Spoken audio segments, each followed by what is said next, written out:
Right, we've got the Ranger here. This is the new shop truck. We're going to paint it. We've decided we're going to paint it. I don't like white. It's a bit boring, so I'm going to go for the next least boring thing, which is black. Salt and pepper, right? So we're going to prep all the jams and get all these sorted ready for paint. But first of all, we had to just tidy up the inside. It had a little bit of scale in here just from sitting in the weather, sitting outside. So we've gone ahead and rust treated all this. There's a bit of scale and just surface rust. And we'll dust a bit of black in the floor here, get this all prepped and looking lovely before we mask up the door jams and start prepping all these jams here, the roof and the engine bay. And we'll get some nice 2K black mica on there, some clear coat, have it looking snazzy. Alright, Dave's been busy just finishing off the divider for the fuel system in the back. We added some bit of extra foam tape through here to seal up the join between the two bits of aluminium. We're still getting a little bit of vapor through into the cabin, and we want to make it so that it's fully sealed off. We're going to use some expanding foam in the rear quarter, get the fuel tank vent outside of the rear quarter. It's going into the rear quarter at the moment, so we're going to get it going right outside externally and sealing this stuff up here, and it should be 100%. So come on through and I'll show you what Daly's been doing with his pipe work. On Andrew's car here, we're redoing the wastegate dump pipe. Essentially, the pipe used to come down this side of the exhaust, but dumping down, it was fine.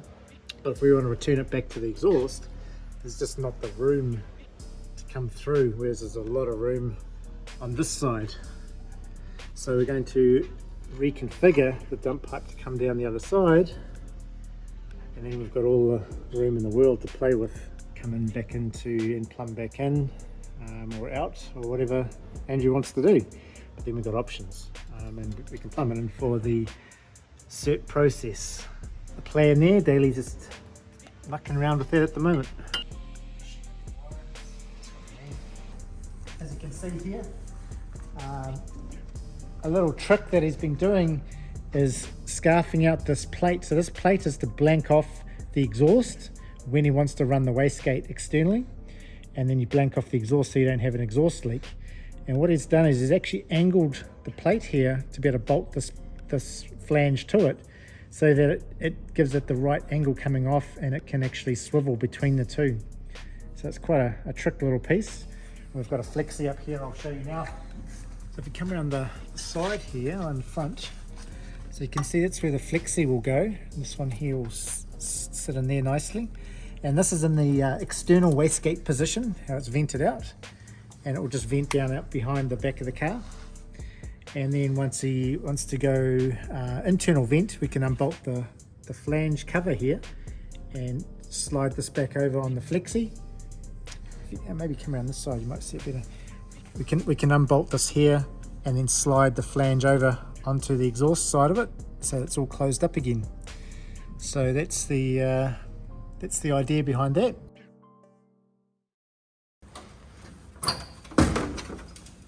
If you have a look down here, I don't know if it's in or out at the moment, probably out. See it? It's all rusty and crappy, but yeah, same thing. But we didn't plan it. It just kind of worked that way with it. Take the wastegate out. And we're like, oh, what are we doing? Unbolted it and slid it over, and then the bro's like, oh, I'll just bolt it back on with one bolt. And that works. And so then we went to replicate it on the Pulsar, but it was actually a lot more difficult in the space we had on the Pulsar. That's why we had to get the angle, because if you just bolted it straight over, it had the front torque mount, the engine mount. So we had to then angle the plate back in so that it missed the engine mount. So it's actually a lot more tricky on that, but same idea. Same thing.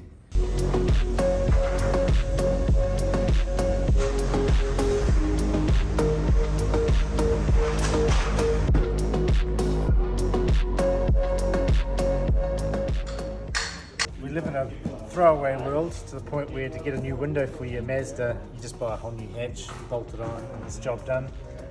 It's like $100 for a whole hatch. Take it off yourself, bolt it back on. Walter's done a good job. Just going to give it a clean seam.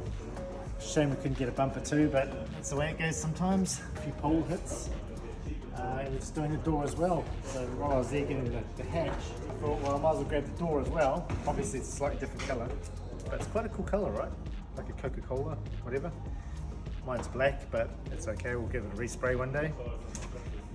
And yeah, mine had been backed into, and we popped it out. It was nice, but that one looks a lot better. So bang that on while we're here, and we can get this little nugget out the workshop to make us some more space. You can see how crammed we are today.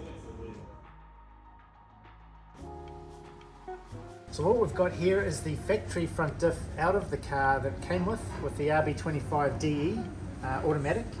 So this is a 4.375 ratio, which means that it's a lower ratio diff, meaning it takes more turns of the pinion to turn the front wheels.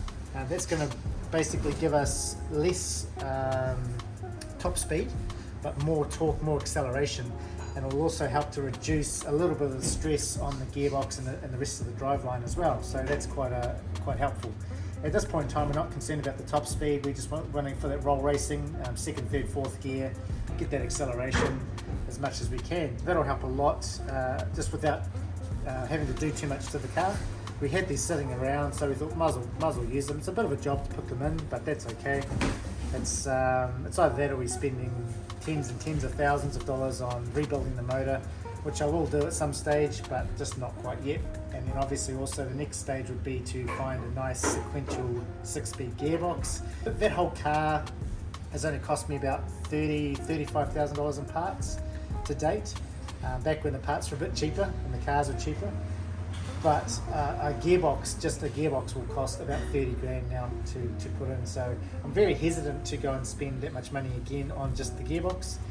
So I'm going to try and do what I can with what I have lying around and make the most of what we've got.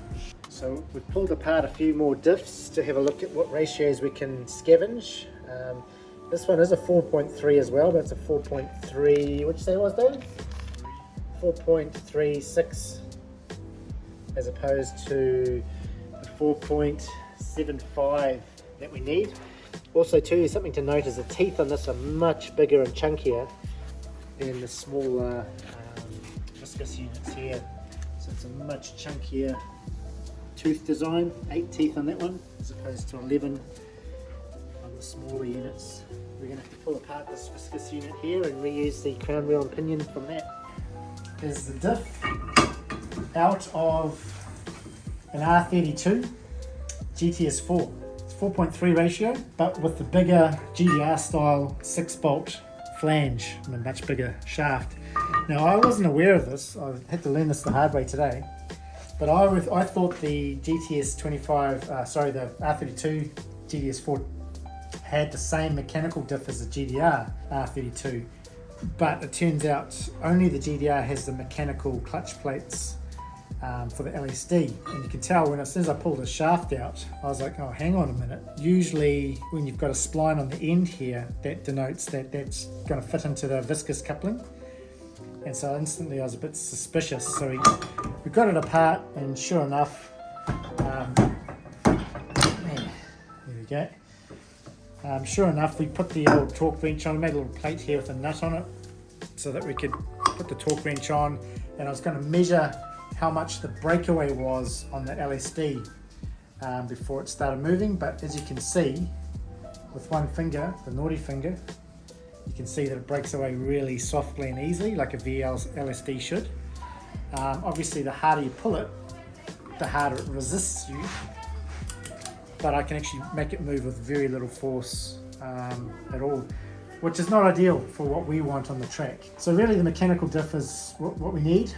I want to use this ratio, but this center is not going to be any good for us. So I was hoping to shim it up and make it tighter if it was a mechanical LSD. I've had a ring up from North Shore Performance, North Shore Toyota. They do all the Cusco LSD centers, the aftermarket centers. There's none available in the country until the end of the year. We're now, what month are we? June, end of June. So another 6 months before any become available. So that's not going to suit us either.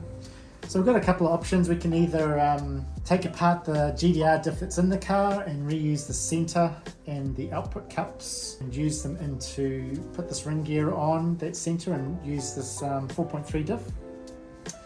or we can potentially put this diff all back together and save it and get another 4.3 ratio diff and just use the crown wheel pinion and housing and put the GTIR center into a $200 diff instead of a $1,000 diff.